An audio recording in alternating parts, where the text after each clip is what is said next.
தேவைப்பட பிரச்சனையில விஜய் அவர்கள் இப்படி கையை கட்டிக்கிட்டு வீடியோ போட்டாராமா. இப்படி எதற்காக விஜய் அவர்கள் அப்படி வீடியோ போட்டார்? விஜய் அவர்கள் வீடியோ போட்டார், அப்படிதான் போட்டார், அதெல்லாம் ஒத்துக்கணும். ஆனா எதுக்கு அப்படின்னு பார்த்தோம்னா, தன்னை நம்பி பல கோடி ரூபா முதல் போட்டிருக்காரு ஒரு ப்ரொடியூசர். அதுபோக அதுல வேலை செஞ்ச ஆட்கள் இருக்காங்கல்ல, நிறைய தொழிலாளர்கள் வேலை செஞ்சாங்க. அவர்களுக்கு ஒரு பிரச்சனை வந்துடக்கூடாது, நம்மளுடைய ஒரு ஈகோ பிரச்சனைனால நாளைக்கு அவர்களுக்கு எந்த பிரச்சனை வந்துடக்கூடாது, ப்ரொடியூசருக்கு எந்த பிரச்சனை வந்துடக்கூடாதுன்னு அந்த மனுஷன் நினைச்சாரு. அதனாலதான் அப்பொழுது ஆட்சியில் இருந்த ஜெயலலிதா அவர்கள், நான் படத்தை முடக்கிறேன் அப்படிங்கும்போது அந்த படத்துல வேலை செஞ்ச பல ஆயிரம் ஊழியர்களின் நலன் கருதி விஜய் அவர்கள் அப்படி ஒரு வீடியோ போட்டார். இது ஒரு தலைவனுக்கான தகுதியாக பார்க்கிறேன். ஏன்னு கேட்டீங்கன்னா, என்னை நம்பி ஒருத்தன் பணம் போட்டுருக்கேன் என் ப்ரொடியூசரு, அவனுக்கு ஒரு பிரச்சனைனா நான் இறங்கி வருவேன், ஈகோ விட்டுட்டு மன்னிப்பு கேட்க தயாரா இருக்கிறேன்.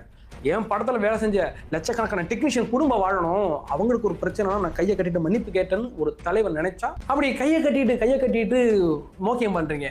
இதே சீமான் அவர்கள் ஏதாச்சும் நார்மலா தலைவன் பேச ஆரம்பிச்சான்னா வேற எதை பேச வரான்ட்டான். அப்படியே கையை கட்டிட்டு வந்துட்டுனா, தாய் தமிழ் உறவுகளை, அன்பு தாய்க்குடி உறவுகளை, வெளிநாடுகள் இருக்கின்ற தமிழ் உறவுகளை, நாங்கள் ஒரு கூட்டம் நடத்த இருக்கிறோம், எங்களுக்கு திரள் நிதி தர வேண்டும் என்று இந்த பக்கத்தில் இருக்கிற QR கோடை வச்சு நீங்க நிதி போடுங்க அப்படின்னு கையை கட்டும் போது தெரியலையா?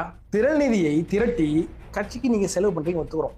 சீமான் அவர்களுக்கு மாசம் 2 லட்சம் ரூபாயில வாடகையில வீடு இருக்க, யாரு வீட்டுக்கு அந்த வாடகை கட்டுறா? 2 வெளிநாட்டு வகை நாய்கள் இருக்கே, அதுக்கு மாசம் சோறு போடுறதுக்கு எங்க காசு வருது? அவர்களுடைய குழந்தைகள் ஆங்கில பள்ளிக்கூடங்கள்ல படிக்கிறாங்கல்ல, சீமானின் குழந்தைகள் ஆங்கில பள்ளிக்கூடங்கள்ல படிக்கிறாங்கல்ல, அதுக்கு யார் ஃபீஸ் கட்டுறா? மாசம் அப்படி ஒரு 5 லட்சம் ரூபா 6 லட்சம் ரூபா தேவைப்படுறோம். சீமான் என்ன வேலை செய்கிறார் அதை சொல்லுங்களேன். அவருக்கு எங்க இருந்து பணம் வருது அதை சொல்லுங்களேன்.